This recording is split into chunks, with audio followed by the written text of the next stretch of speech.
जो कि working mails हैं, गोद में रख के लैपटॉप पे काम करना, तो स्पर्म हेल्थ अफेक्ट होगी, वहां प्रॉब्लम आ सकती है। आपकी लिबिडो मतलब सेक्सुअल डिजायर ये कम हो जाती है। एक्सेस में मैस्टरबेट करना यानी ज्यादा मात्रा में हस्तमैथुन करना, ज्यादा समय तक सेक्सुअल इंटरकोर्स से परहेज रखना भी आपकी सेक्सुअल हेल्थ को अफेक्ट कर सकता है।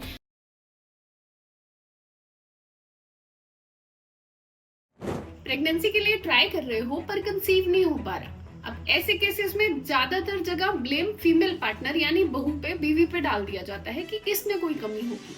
टेस्ट कराने हैं तो पहले इसके कराओ, दवाइयां लेनी है तो पहले फीमेल पार्टनर को दिलवाओ। बच्चा ना होने का कारण सिर्फ वाइफ नहीं, उतने ही जिम्मेवार हस्बैंड भी हो सकते हैं।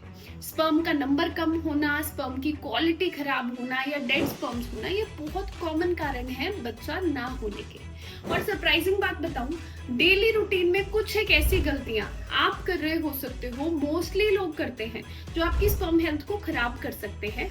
फ्यूचर में जाकर बच्चा होने में आपको दिक्कत आ सकती है। तो इसलिए मैं डॉक्टर प्रियंका देसवाल, आपकी फ्रेंडली ओबीगाइनी, आपके लिए आज ये वीडियो लेकर आई हूँ, जिसमें हम डिस्कस करेंगे रोजमर्रा की ऐसी कॉमन मिस्टेक्स, गलतियां जो आपकी स्पर्म हेल्थ, शुक्राणु को अफेक्ट कर सकती हैं और भविष्य में जाके फर्टिलिटी, बच्चा पैदा होने की क्षमता पे असर पड़ सकता है, दिक्कत आ सकती है।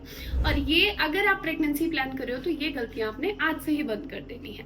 बिना देरी के वीडियो शुरू करेंगे, उससे पहले अगर आपने चैनल को सब्सक्राइब नहीं किया तो सब्सक्राइब कर लेना। कमेंट्स में बताना वीडियोस कैसी लगती हैं, और जिससे लगता है ये वीडियो हेल्पफुल हो सकती है, शेयर जरूर कर देना। सबसे पहली गलती जो मोस्टली लोगों में आज की जीवन शैली में बहुत प्रेवलेंट है, वो है स्मोकिंग करना।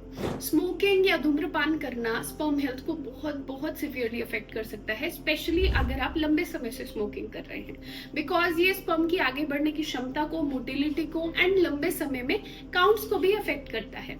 तो इसलिए अगर आप स्मोकिंग करते हैं और प्रेगनेंसी प्लान कर रहे हैं तो आपको ये बिल्कुल बंद कर देना है। इनफैक्ट पैसिव स्मोकिंग, अगर आप स्मोकिंग करते हैं और आपके पार्टनर को भी उसका एक्सपोजर होता है तो ये भी हार्मफुल रहता है। तो इसलिए smoking, if you are planning for pregnancy, stop it right now. दूसरी कॉमन गलती है अल्कोहल या शराब का सेवन करना। अगर आप लंबे समय से अल्कोहल ले रहे हैं और बहुत ज्यादा बिंज ड्रिंकिंग करते हैं, यानी एक साथ ही बहुत ज्यादा अल्कोहल लेते हैं, तो ये आपकी स्पर्म हेल्थ को अफेक्ट कर सकता है। टेस्टोस्टेरोन नामक जो मेल हार्मोन होता है, उसके लेवल्स को रिड्यूस कर देता है। आपकी लिबिडो मतलब सेक्सुअल डिजायर ये कम हो जाती है। लंबे समय तक देखा जाए तो स्पर्म प्रोडक्शन, शुक्राणु का नंबर कम कर सकती है। तो अगर आप प्रेगनेंसी प्लान कर रहे हैं तो बेस्ट होगा कि अल्कोहल लेना अवॉइड करें। If at all you are taking, तो ओकेजनल ड्रिंकिंग यानी महीने में एक आध बार इज ओके, उसमें भी आपको बिंज या हेवी ड्रिंकिंग नहीं करनी है। तीसरा है अनवांटेड ड्रग्स या फिर एनाबॉलिक स्टेरॉइड्स का सेवन करना। ये केसेस काफी कॉमन हैं जहां पे मेल पार्टनर जो है जिम करते हैं या मसल गेन के लिए। काफी कॉमनली हम एनाबॉलिक स्टेरॉइड्स लेते हैं वेट गेन और मसल बनाने के लिए, बट लॉन्ग टर्म में देखा जाए तो उसके हार्मोनल साइड इफेक्ट्स हैं एंड अगेन वो आपकी शुक्राणु की हेल्थ को अफेक्ट करती है। तो अल्कोहल, स्मोकिंग, किसी भी तरह का ड्रग्स का सेवन ये आपने नहीं करना है। ड्रग्स में स्पेशली जो ओपियोइड्स लेते हैं उनमें स्पर्म क्वालिटी बहुत सिवियरली अफेक्ट हो सकती है। चौथी गलती जो बहुत कॉमनली इग्नोर्ड है, मोस्टली लोग इस बारे में नहीं जानते हैं, वो है टाइट अंडरगारमेंट्स पहनना। नॉर्मली मेल रिप्रोडक्टिव सिस्टम में जो टेस्टिस होते हैं, जहाँ पे स्पर्म प्रोडक्शन होता है, वो बॉडी से बाहर की तरफ होते हैं, टेस्टिकल्स। ये इसलिए होता है क्योंकि शुक्राणु के प्रोडक्शन को नॉर्मल बॉडी से थोड़ा ठंडा टेम्परेचर चाहिए होता है। तो अगर ऑप्टिमल टेम्परेचर नहीं होता तो प्रोडक्शन अफेक्ट हो सकती है, काउंट्स में, मोटिलिटी में असर आ सकता है।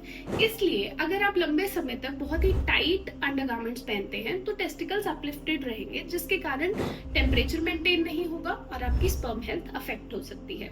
इसलिए लूज कॉटन ब्रीदेबल अंडरगारमेंट्स पहने। पांचवी चीज जो आजकल के मॉडर्न लाइफस्टाइल में बहुत कॉमन है, वो है एक्सेस टेम्परेचर एक्सपोजर, जिसमें कि जो कि वर्किंग मेल्स हैं, गोद में रख के लैपटॉप पे काम करना या फिर हॉट स्टीम बाथ लेना, हॉट सोना लेना, अगेन लंबे समय तक और क्रॉनिकली ऐसा करना, ये टेस्टिकल टेम्परेचर को लोकली इंक्रीज कर सकता है एंड अगेन जो मैंने पहले समझाया कि ऑप्टिमल टेम्परेचर मेंटेन नहीं होगा तो स्पर्म हेल्थ अफेक्ट होगी, वहां प्रॉब्लम आ सकती है। छठी कॉमन कारण जो भी आजकल के लाइफस्टाइल में अगेन बहुत कॉमन है, वो है ज्यादा बाहर इंटरेक्शन नहीं होती किसी से, फिजिकल एक्टिविटी बहुत कम हो गई है, हमारा खान पान भी ऐसा हो गया है जिसके कारण हम लोग वेट पुट ऑन करने की टेंडेंसी बहुत कॉमन है।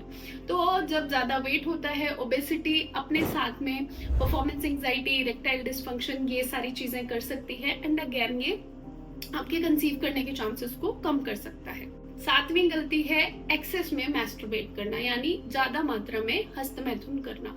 नॉर्मली मैस्टरबेशन हेल्दी कंसिडर किया जाता है बिकॉज ये स्ट्रेस रिलीव करता है, हैप्पी हार्मोन्स रिलीज होते हैं।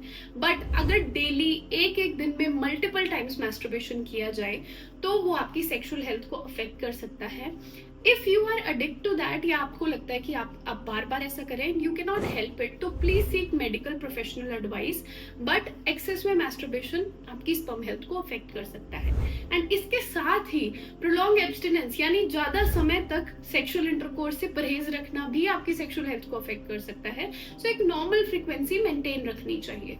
नेक्स्ट चीज हो गई डिक्रीज स्लीप क्वालिटी और इंक्रीज्ड तनाव, यानी कि नींद कम होना और आजकल की जीवन शैली में जो स्ट्रेस इतना बढ़ गया है वो कारण हो सकता है कि बॉडी में ऑक्सीडेटिव स्ट्रेस बढ़ेगा जिसके कारण आपकी स्पर्म हेल्थ अफेक्ट हो सकती है। तो ये आपको अच्छी लाइफस्टाइल रखनी है, अपनी स्लीप प्रॉपर लेनी है, जितना हो सके आपको 20 से 30 मिनट फिजिकल एक्टिविटी के निकालने हैं, that is very important. Tight undergarments पहनना अवॉइड करना है और जितना हो सके एक्सेसिव मैस्टरबेशन या फिर एक्सेसिव एब्स्टिनेंस से दूर रहना है। एक नॉर्मल सेक्सुअल फ्रीक्वेंसी आपको मेंटेन रखनी। आखिरी चीज जो अगेन वेरी इग्नोर्ड है and I hope I wish ये सबको पता होनी चाहिए, वो है कि मेल्स अपनी मेडिकल कंडीशन को इग्नोर कर देते हैं। इग्नोरेंस कि ठीक है ये तो नॉर्मल चीज है, ये तो होता ही है, एंड मेडिकल प्रोफेशनल एडवाइस उसमें सीख नहीं करते। That is not right. Because अगर आपको डायबिटीज है, अगर आपको थायराइड की प्रॉब्लम है, अगर आपको जेनिटेलिया रीजन में कोई भी स्वेलिंग लगती है, कोई नसों में फुलावट लगती है, उस चीज को इग्नोर नहीं करना। आपने प्रोफेशनल मेडिकल हेल्प सीख करनी है। बिकॉज अगर वेरिकोसील हो या फिर नीचे कोई इन्फेक्शन हो लोकल, या फिर डायबिटीज हो, ये सारे स्पर्म हेल्थ को लोकल लॉन्ग टर्म में अफेक्ट करते हैं। तो इसलिए अगर कोई भी प्रॉब्लम होती है तो again you have to seek medical help, ignore नहीं करना। तो आई होप मैं ये रोजमर्रा की चीजें आपको समझा पाई होंगी। बिकॉज ऑप्टिमल स्पर्म हेल्थ के लिए हमें सारी चीजों को कंसिडर करना पड़ता है, जैसे कि आपकी ईटिंग हैबिट्स कैसी हैं, आपकी वर्क प्रोफाइल क्या है, स्ट्रेस कितना ले रहे हो, क्या सेक्सुअल फ्रीक्वेंसी है, ये सारी चीजें। अगर आपको अभी भी कोई डाउट्स हैं तो आप कमेंट सेक्शन में पूछ सकते हैं। एंड स्पर्म टेस्टिंग अगर रिक्वायर्ड हो तो उसके बारे में एक डिटेल्ड वीडियो है, लिंक मैं डिस्क्रिप्शन में दे दूंगी कि सही तरीका क्या है इफ इंडिकेटेड तो सीमन टेस्टिंग कराने का, वो आप जरूर देख लीजिएगा। बिकॉज कुछ कॉमन मिस्टेक्स हम काफी कॉमनली कर देते हैं जो आपके रिजल्ट को अफेक्ट कर सकती हैं। तो इसलिए चैनल पे बने रहना। वीडियो को कैसा लगा प्लीज कमेंट्स में बताना।